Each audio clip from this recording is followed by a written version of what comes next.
لا حول ولا قوة الا بالله. اضرب كف على كف يا ابني. غريم المهزأ اتهزأ تاني. غريم المهزأ متهزأ من طوب الارض. طوب الارض ماشي يلطش فيه. طلائع الجيش يفوز على النادي الاهلي 2-1، وبيراميدز يفوز على البنك الاهلي 1-0، والزمالك في صدارة الدوري كالعادة. صلي على النبي واخبط لايك وتعالالي.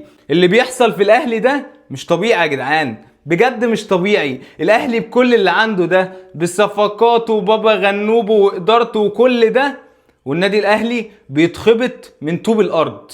النادي الاهلي واخد على عينه من طوب الارض. استقرار مالي واستقرار اداري وفني ولعيبه على اعلى مستوى، والاهلي بيتهزق كالعاده. هو في ايه؟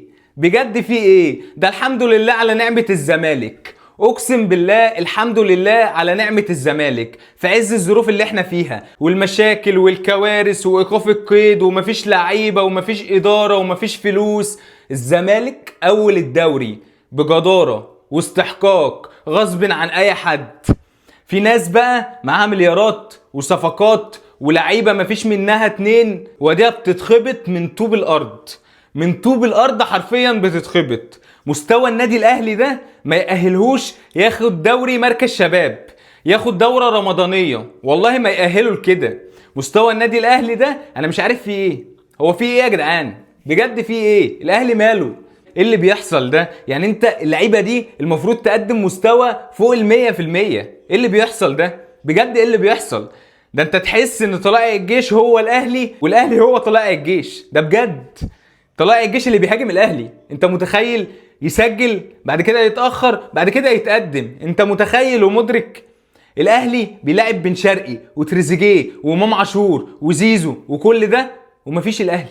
مش موجود ولا دفاعيا ولا هجوميا. انت متخيل؟ طلائع الجيش اللي فيه لعيبه ب3 جنيه والكابتن جمعه مشهور تقريبا اول مره يدرب.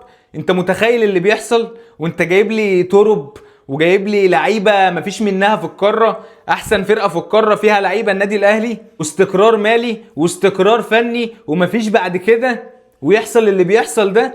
فالحمد لله على نعمه الزمالك. اقسم بالله الحمد لله على نعمه الزمالك. والله الواحد بقى مكسوف لجمهور الاهلي. يعني الواحد مش طالع يحفل، الواحد بقى مكسوف يطلع يحفل. مكسوف لهم جدا، والله مكسوف لجمهور الاهلي جدا بعد كل ده واللي بيحصل والصفقات والاستقرار. والاهلي هياكل الاخضر باليابس بالقلع باللابس. الاهلي يحصل فيه كده؟ هو ده طبيعي يا جدعان؟ والله صعبان عليا جمهور الاهلي، صعبان عليا جدا يا جدعان. قلبي بيتقطع قوي على جمهور الاهلي. ما اصل حرام اللي بيحصل فيهم ده. تبقوا صارفين مليارات وجايبين لعيبه كده نسا وزيزو بن شرقي وتريزيجيه وامام عاشور وبن رمضان والخ الخ الخ، ويحصل فيكوا كده؟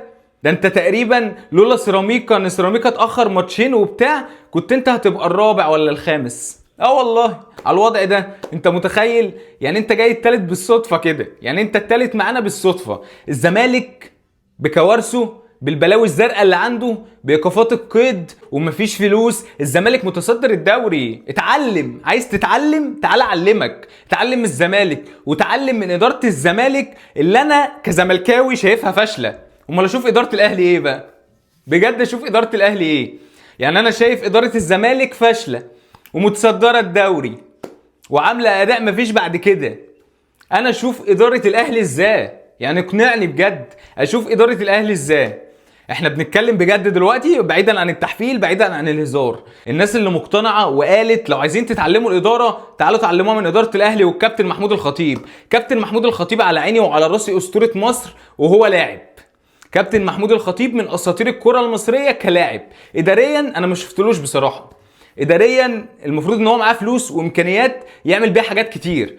كابتن محمود الخطيب ما بيعملش حاجه، بيعمل كوارث بس. والله اللي انا شايفه اللي بيحصل ده كوارث يا جدعان. ما اصل مش طبيعي اجيب لعيبه بمليارات ويحصل اللي بيحصل ده وابقى في المركز الثالث، والاداء اللي حرفيا ما يأهلش الاهلي ان هو ياخد دوره رمضانيه، دوري مركز شباب، مش ياخد دوري مصري وياخد دوري ابطال افريقيا. انت بتهزر ولا ايه؟